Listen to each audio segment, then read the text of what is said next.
This is Jeff Timberell, Director of the Southwest Florida Real Estate Investment Association, here to talk about real-world real estate investing Part 1. This is going to be the first video in a longer series of videos. This mirrors presentations we have been doing in the Southwest Florida REIA for the last 3 months. Disclosure, we're sharing our own experiences and knowledge with you. Please do your own due diligence before utilizing anything here. This is not to be construed as investment advice, and you should seek competent counsel before trying this at home. In the past 3 years, we've assisted and advised and had ownership interests in several private equity entities that employed over $14 million in capital in the Florida market, which gave us not only unique insight as to the amount of business we've done, it also gave us some great insight into how institutionalized investors employ capital. Number one key to being successful is to understand what you're there to do. In my opinion, this is the most important thing. There's so many people running around the world. There's a lot of people wanting to run around and try and do real estate investing.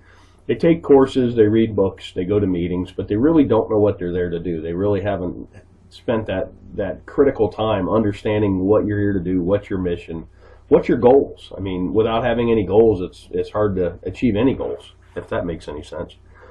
From our experience, the clearer the plan you have, you will be able to operate with a margin of safety. And that's the key word in this business, a margin of safety, because the ones that survive, last, and grow true wealth are the ones that don't make mistakes or make mistakes that you can recover from.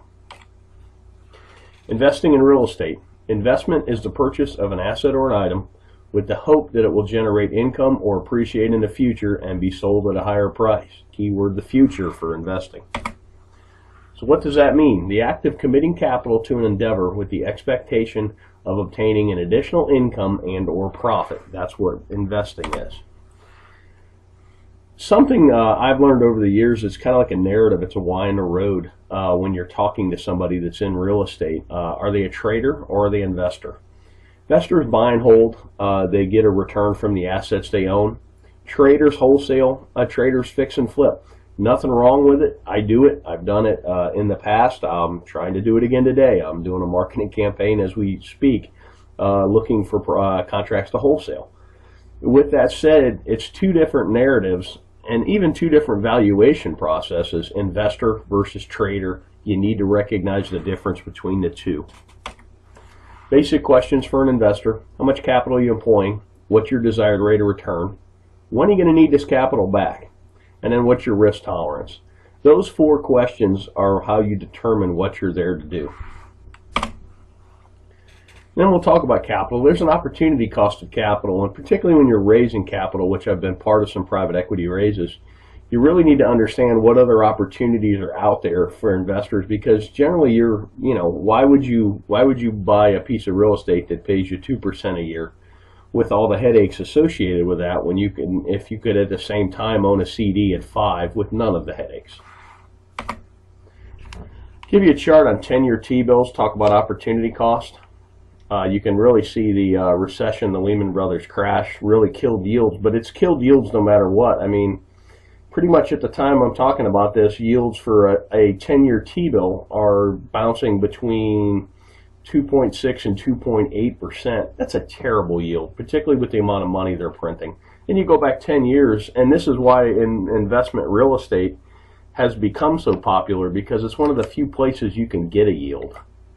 Here's CD rates from 1984 on, and if you notice, about early 2000s, everybody got excited about real estate, and that's because the CD rates of return just continued to go down. So right now, my God, on a 1-year CD, you're getting not even 1%. That makes real estate attractive, and that's something to watch as well. As CD rates and other rates on financial instruments go up, real estate may not appear as sexy, particularly to an investor who bought in the valley and bought right and has quite a bit of gain on the table. So opportunity costs in the real world. We already kind of talked about this.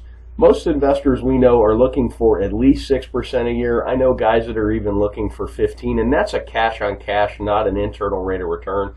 That would be a whole nother video that could be a whole day's worth, understanding the difference between the two. But what here I'm talking about is a yearly cash on cash return. And you got to be mindful of unrealistic expectations. I've seen people that have pitched 30% returns, and I've seen investors that are looking for 30% returns. And it's really hard to do. There's a lot of randomness and a lot of happenstance, and you're going to lose a lot more than you're going to win when you're dialing up those kind of deals. Unrealistic returns can lead to bad decision making because you seem to be chasing the golden goose instead of chasing a stable investment that pays you to own it. Let's talk about risk tolerance. These are two great quotes by Warren Buffett. And risk tolerance is really age dependent and your financial situation dependent as well. But here's a great quote. Look at the market fluctuations as your friend rather than your enemy. Profit from folly rather than participate in it. And that's most real estate investors. You're supposed to be a contrarian. I kind of put the world in, you're either a salmon or you're a lemming. You're either running with the crowd or you're running against the crowd. And here's another great one. The main danger is that the timid or beginning investor will enter the market at a time of extreme exuberance and then become disillusioned when the paper losses occur. The key is to not panic and do math-based risk assessments and then math-based evaluations and then sit down and decide what you're doing. You could have bought a home in Cape Coral, Florida at the height of the market at $320 and paid cash, held it all the way through the crash, and still got a better rate of return than CDs, and it's a terrible investment because your basis is so high. Or if you trade it out, you would literally be losing money. But it's sad but you actually would have outperformed the CD, and that's kind of a interesting thing. We did some case studies of people that had bought at the top and had they held and if they had mortgages, and I think that video is on our YouTube channel as well. Thanks for watching. You can always check out our website at swflreia.com. There should be a link at the bottom of this video. If you're on our website, put yourself on our mailing list.